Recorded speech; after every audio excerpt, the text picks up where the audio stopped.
It was quite a performance by Dan Marino, something that Jets fans were used to when Joe Namath took the snaps at Shea Stadium. Here's more from Hank Goldberg. This was probably the greatest media quarterback event to hit this city since Joe Namath retired, except instead of people like Pete Lamons and George Sauer and Don Maynard and Art Powell catching the passes, today the people catching the passes were named Duper and Clayton and Moore.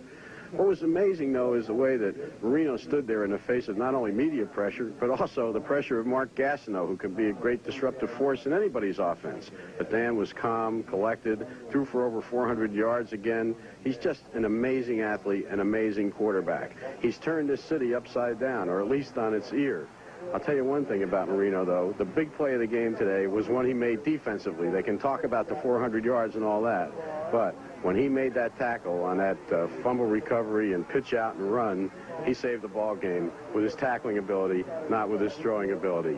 As I said, not since Namath has this town been so excited about an NFL quarterback. In fact, you could probably say that about every place in the U.S. And Jimmy Cefalo is going to take a look at 3 other big plays that turn it around for the Dolphins this afternoon in the Meadowlands. Jimmy? Hank, you have to talk about the Dolphins-Jets rivalry. It has to rank up there with the top in sports. Dodgers-Yankees, Raiders, and the Steelers. The Dolphins and the Jets is certainly at the top. At halftime, the mood was quiet in the locker room. It was the first time we were behind at halftime, but we realized by the end of the game, we'd know something about ourselves. 3 very important plays popped up that told us that we were going to win this football game. The first was Nat Moore's.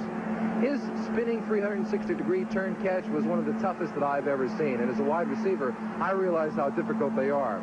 The second one was Woody Bennett going over from the 3-yard line right after Nat Moore's catch. He propelled past a couple of people and dove into the end zone. And the third, after we were down in the 4th quarter for the first time in this season, Dan Marino to Mark Clayton for a touchdown. It really told us something about ourselves.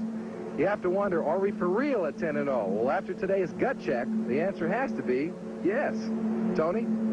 I would say so, Jimmy. I wonder how many times we're going to see that Nat Moore catch.